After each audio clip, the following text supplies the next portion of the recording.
Hey everyone, I'm Jeremy, but you can call me Deuce, and welcome to Deuce Roams. In this video, we're going to be going over the 3 ways that I find free campsites while I'm traveling full-time in my NuCamp Tab 320S. And before we begin, I'd like to give a special shout out to Trenton, who commented on my last video with the idea. Thanks so much. Now, let's get into it. I'm going to show you my #1 go-to first, and that's Campendium.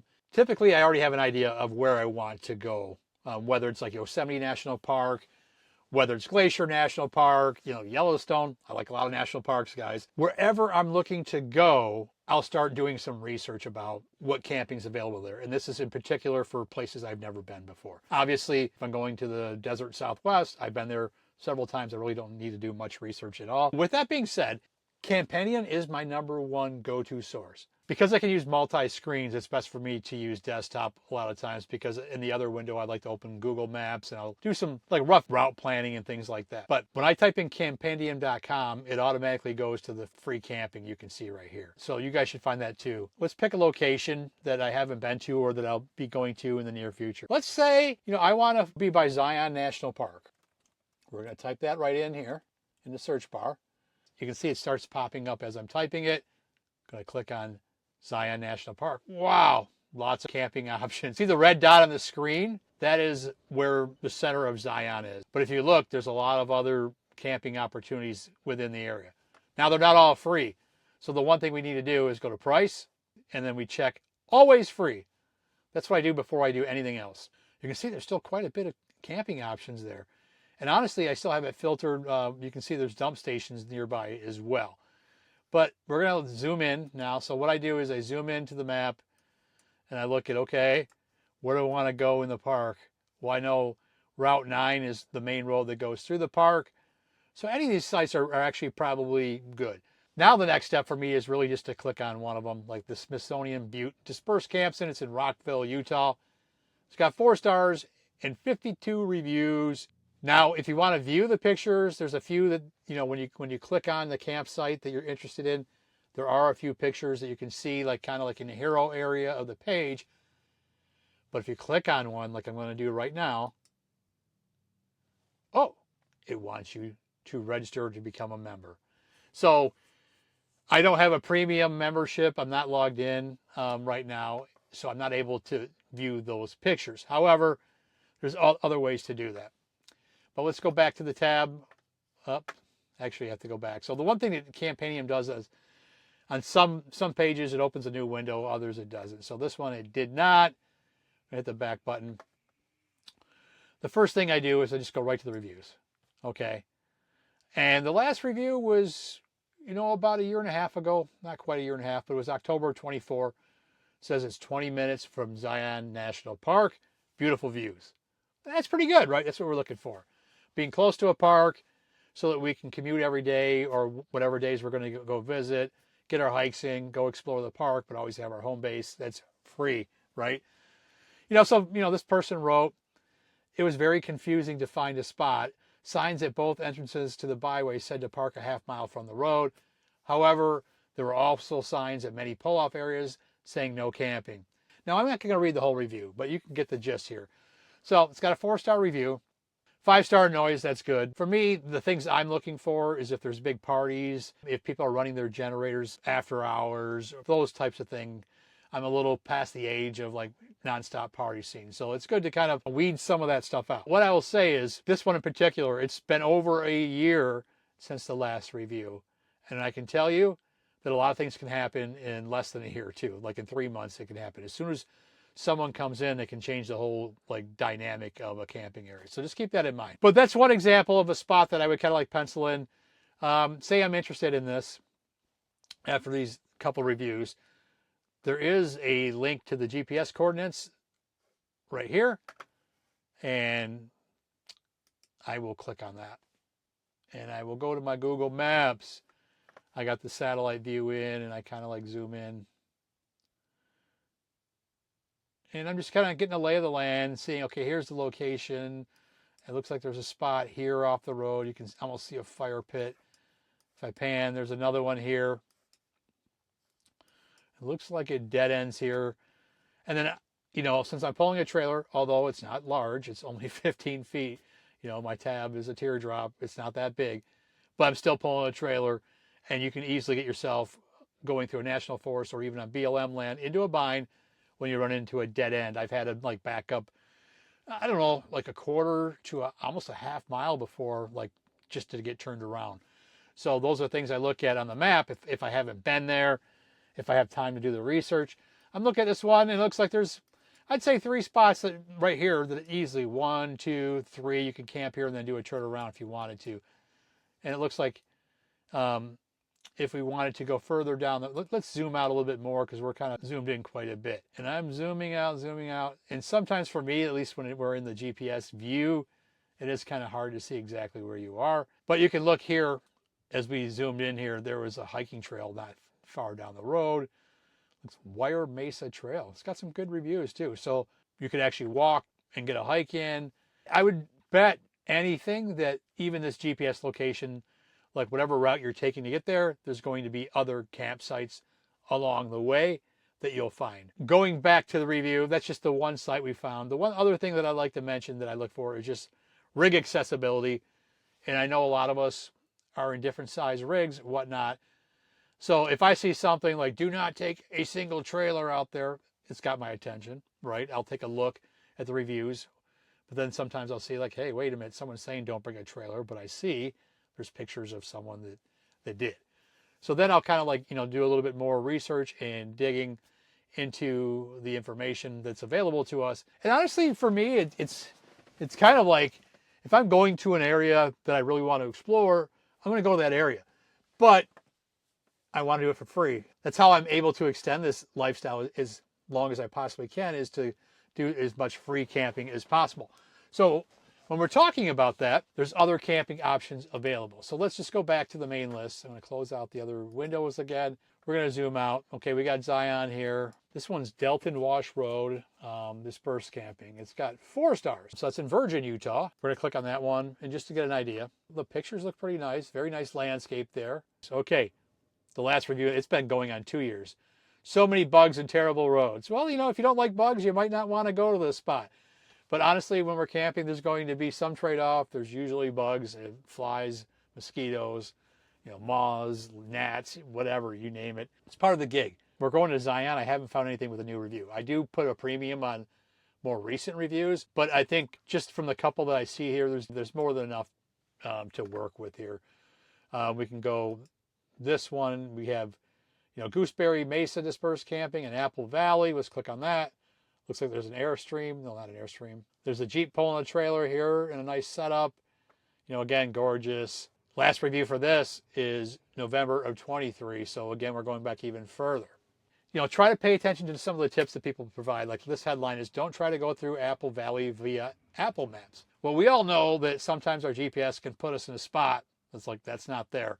A lot of times what mine will do is it'll take me to a location that it thinks is the closest, and then it'll draw like a dotted arrow across, and it's like another half mile to a mile, and you kind of got to look and see, okay, how do I even get back there? One thing to note too, if you're hauling a trailer and you're not sure about the area, even after doing like research using Google Maps and online reviews, I suggest unhitching, you know, parking your camper somewhere, going for a little ride, marking the spots you like, checking out the area, checking out your neighbors, and then going back to get your rig and then going to whatever spot you had found. That's always the best thing to do. Not saying that I do that all the time, or actually I hardly ever do that. If you're getting to the spot where you're not sure, mostly what I do, I get onto the road where these campsites are, and I get to a spot where I know I can turn around, and I'll maybe go for a mile walk or maybe a 2-mile walk, find some spots, and then I'll go get my rig and I'll bring it to the campsite. So Campendium, guys, that's my go-to for like pretty much anywhere. And it's not just like dispersed camping, which is my favorite, but it's also good for like, you know, Walmart parking lots and Cabela's and Cracker Barrels and things like that. Dump stations is really good too. So look here. Now, mind you, I'm still using a free filter. So everything on the screen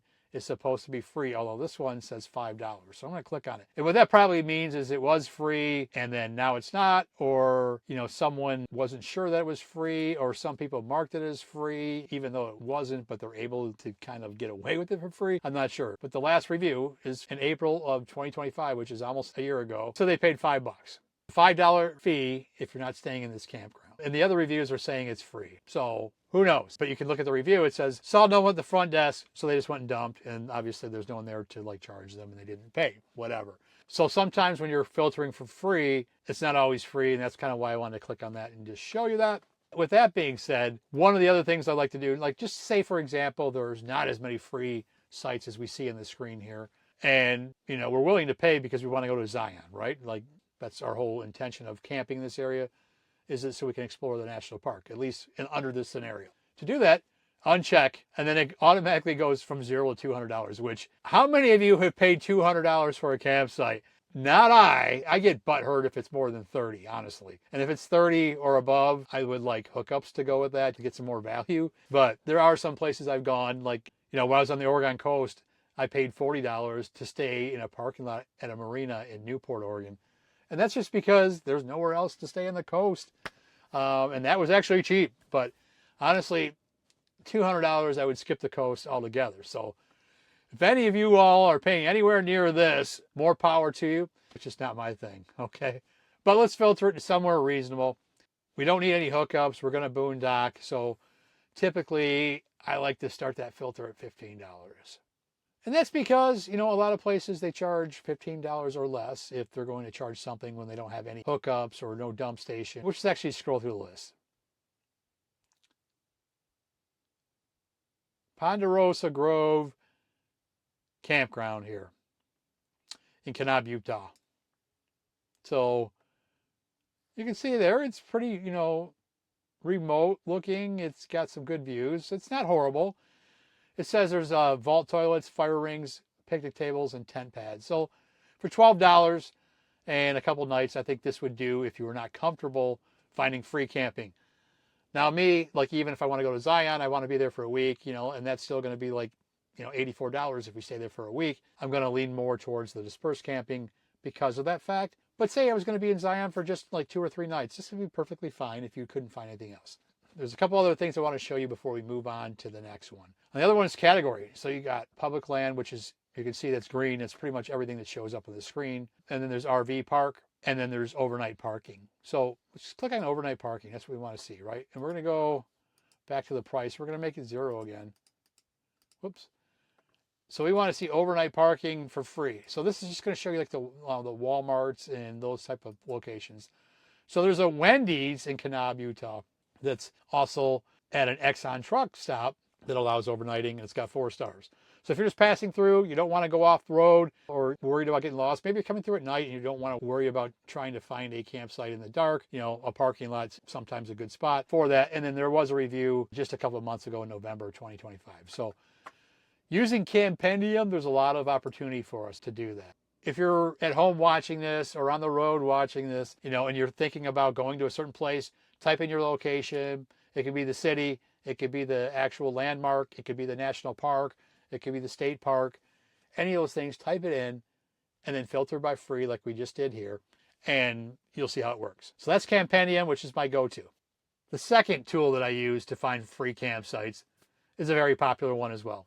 And again, as I'm going over this, guys, I'm not claiming this is rocket science. I know there's people that already know these tools, and you know, this video is for the others who don't. This is my process and how I find campsites. So my backup, number 2, iOverlander.com. Now, this is a tool that I go to when I'm not really satisfied with the results that I'm finding on Campendium. And that could be usually just a lack of free camping spots in the area that I think I'm going to be.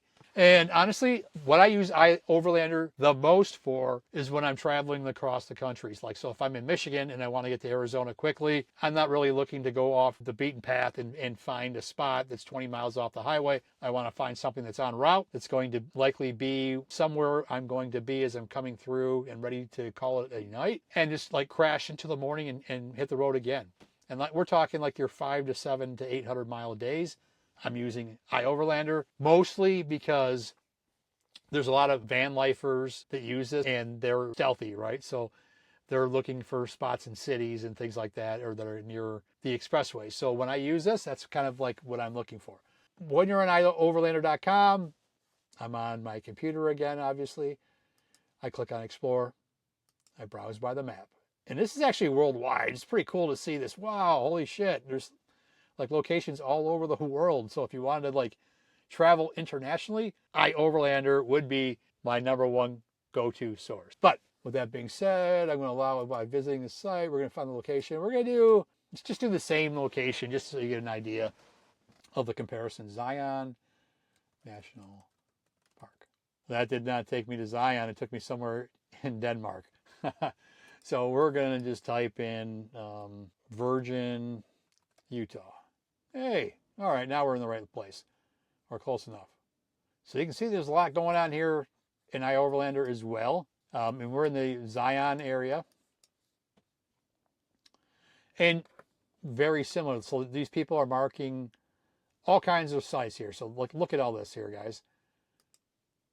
So this one's 10 months ago. Favorite southern Utah camping, beautiful desert land with multiple dispersed spots, all private with lots of room. Mountain bike trails abound. So similarly to Campendium, these spots are very similar, except for I think what the difference is, a lot of times on iOverlander, you'll find multiple locations in the same general area. For example, this Gooseberry Mesa that I'm circling on the screen, in Campendium would be like 1, maybe 2 locations, where in iOverlander, there's more than a dozen you can see right here. So with that being in mind, I would do the same thing. I would click on one of these and then read the review. The beauty about iOverlander is if anyone does put pictures on there, they're not blocked or restricted, for access only by people that have memberships. They're available for anyone. So when we do find one that's pictures, you're able to really do some good research. They also include the GPS. It's not clickable like Campendium, but we can pretty much just highlight it and then search Google like this. And then we're going to be able to get into Google Maps. Look at that location. Oh yeah. So you can see that that's the spot. They're camping right there. It looks like there's a fire ring right here. There's probably some spots that you can get back. You can see it can be tight. Like I said, like if you're pulling a trailer, it might be tough. But this whole area, for sure, there's lots of camping spots. You can see there's a spot here. So if we were to take this road, I can see this big clearing. So I know that if I were to travel back there pulling my trailer, as long as no one was camped back here in the spot, I'd be cool just pulling in here, doing a circle around and turning around. So those are the things that I look at, but that's just one camp spot on iOverlander. Same thing with iOverlander. When you click on a spot, they also do the open a new window. So you close them out, go back to the other locations. Now here, there's a campground. So this one's got range RV campground, not really my style. Now, most of the spots I find in iOverlander are free, but there's not really a way to filter by free like there is in Campendium. So I'm clicking over here in Kanab. There's McDonald's. It looks like it says shakedown at McDonald's in Kanab for the morning to drive directly to the raffle wave. So let's just click on this. This is over 4 years ago. So someone slept in the McDonald's parking lot. The one thing that I will say about iOverlander is that a lot of people mark locations at spots that they were able to overnight successfully. Now that doesn't mean it was legal for them to stay there. A lot of times if you look at the reviews, you'll see comments like, there's no overnight camping signs up, but I had nowhere else to go, so I stayed here and no one bothered me. I was gone by 8 a.m. Doesn't mean it's legal. Doesn't mean it'll be okay for you when you get there. I'm not judging anyone. But like for me, I'm not staying at a spot where it says no overnight camping. And I'm also not assuming that a spot is legal to stay at just because someone marked at it. Just keep that in mind when you're using iOverlander and even Campendium, that you should always double check whether or not the spots are legal, meaning are they public land. And you can see iOverlander is also used to find dump stations, water fills. If you're looking for a shower, my RV doesn't have that large of a shower. It's got an indoor shower, but it's not comfortable. I almost never use it. And then I have an outdoor shower, which the weather's not always conducive for that. Or sometimes I just want like a real shower. iOverlander is a good spot to look for shower locations. Like just in Kanab, I can see 2 zoomed in on the screen. There's one right here at the Wellness Center. There's one here at an RV resort. So they must charge like $5, $10, $15. And there's also another one here at a swimming pool. So those are things to keep in mind. There's other things besides just overnighting and camp spots. As I mentioned, iOverlander is my backup, and it's one that I use just to double check all my other research that I've done on Campendium, or if I haven't found something on Campendium that I'm liking.